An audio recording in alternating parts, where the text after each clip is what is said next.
Listen, motherfuckers, this is the only disclaimer or warning or anything like that you motherfuckers are gonna get. So you stopped at my channel and you see that it says Jay's opinion. So if you don't like it, don't watch it. You can leave right now and fuck you and your fat ass mama and your one-legged dog and your ugly ass wife and your cross-eyed grandma. I had to do this. You know, we live amongst a time where, I don't know, people are interested in these prison stories. That's the fact that you've been to prison. It seems to be celebrated. Now this title right here says, I seen a man raped by 20 inmates in the shower. First of all, I don't know this individual, you know what I mean? But he scares me, right? But on the other side of that is,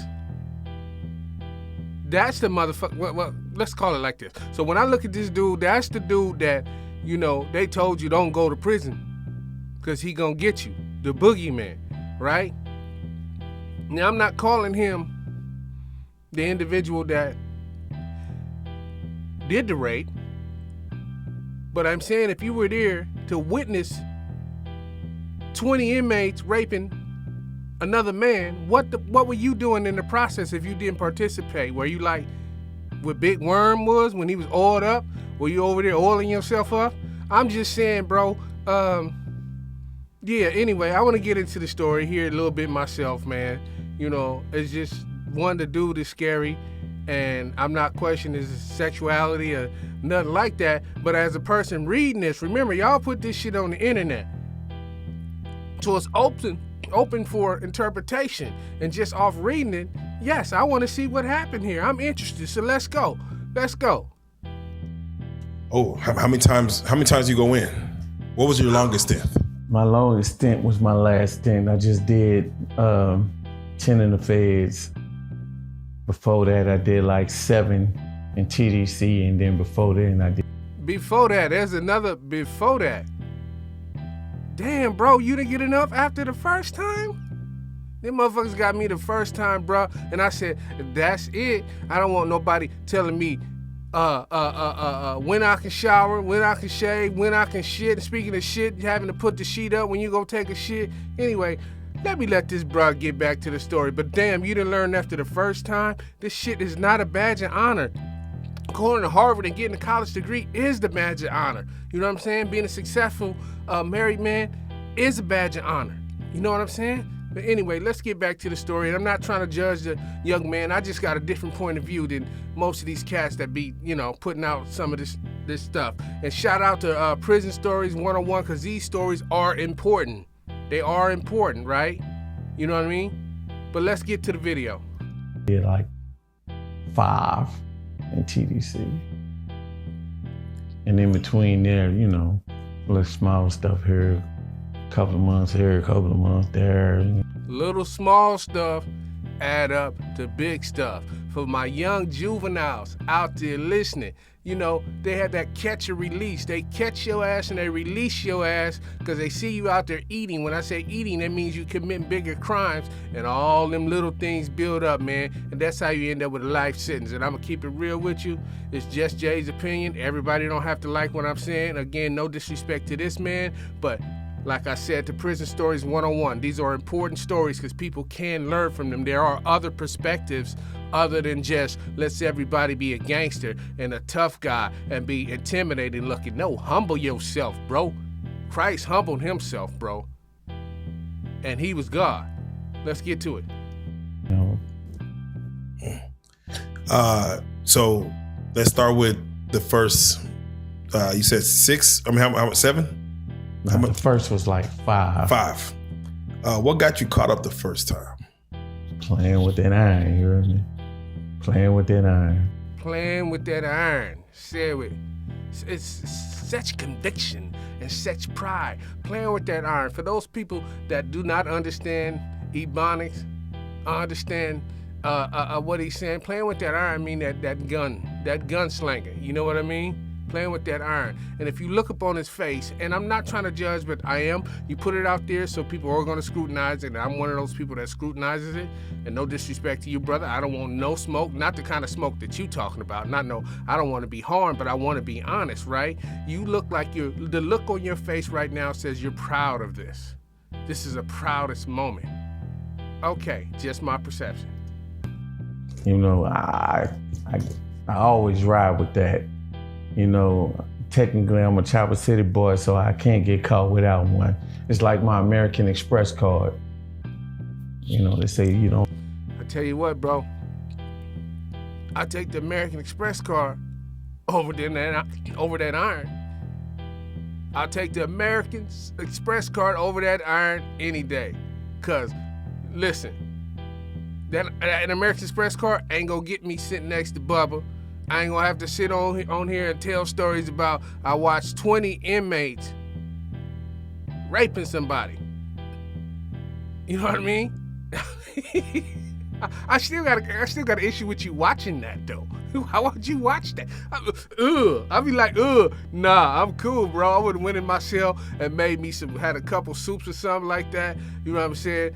Roll some toilet paper dice or something like that, and just mind my business. I wouldn't have known shit. My eyes don't see nothing. Don't want to see that. That is a traumatic event. That ain't nothing. I wouldn't have told nobody I saw no bullshit like that. Anyway, let's get to the story. Don't leave home without it. So I live by that. Yeah. The second time, the long stint. What was the reason? Fight. Actually, y'all, you know what? The reason don't even matter unless you're innocent. And well, obviously he's not innocent because he's proud of his gunslinging ways. But I want to get to this rape by 20 inmates. I want to find that. You know, I'm gonna have to fast forward through this and find it. I really like to do these live so people know there ain't nothing written or rehearsed. Ooh, look at that. Ain't that a scary looking motherfucker? What's his name? I'm sorry, Mr. 𝐏𝐑𝐈𝐒𝐍. Anyway, yeah, bro. Let's see what we get here. And it's like, oh, and you know what I'm saying? He hit me in my face like this, and let's just say they beat. Married at the time, so my wife was affected, and then she was pregnant. So she was like 5 months pregnant when I got the charge, and then. See, what's gangster is not getting a charge. You got a wife, 5 months pregnant. I'm not judging you, bro, but y'all put this kind of stuff on the internet. You do these interviews, people gonna have opinions. And I'm one of them people with opinions, right? I'm gonna say what everybody else don't want to say, man. 5 months and you going to jail. 5 months, bro. And I don't want to whoop you mentally like you've probably already whooped yourself. At least I hope you whooped yourself, but every day sitting in there, especially if you were at fault, that you left your wife with 5 months pregnant child. Because being gangster is being there, is being responsible. The gangsterest thing you can do is turn around and tell somebody, bruh, I don't want no fight. Like I told him in the beginning of this, I don't want no smoke. You probably got me, bro. I mean, I get it. Just like anybody else. Anybody can be got, you know what I mean? But I gotta tell the people the truth. At least my perception of it. It's just Jay's opinion. You know, I really want to try to find this rape by 20 inmates.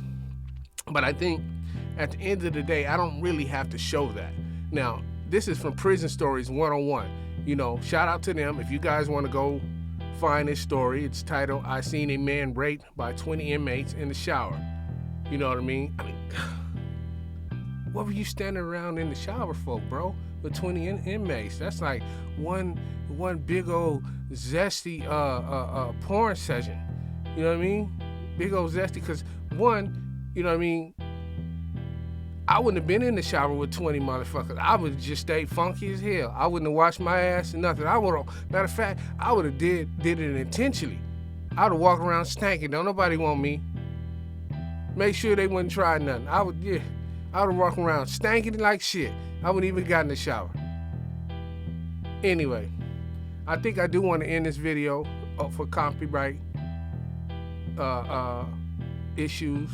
And I'm not trying to judge this man. You know what I mean? It's just, you put this out there, and just from your tone and the way you're talking about it, it seems that there's pride in it. And there shouldn't be any pride in this. There should be regret. There should be empathy, sympathy. There should be change on the horizon. Anyway, if you like my videos and you like my candor and my honesty, like and subscribe. You know, I'm just pausing trying to figure out what I want to say, because I don't want to tear this young man down, but I want to show him what I see. And it's just my perception of what I see. And obviously, I don't think he's that young. I mean, you did that much time in prison. I'm seeing the darkness. You know, he got the just for men going on.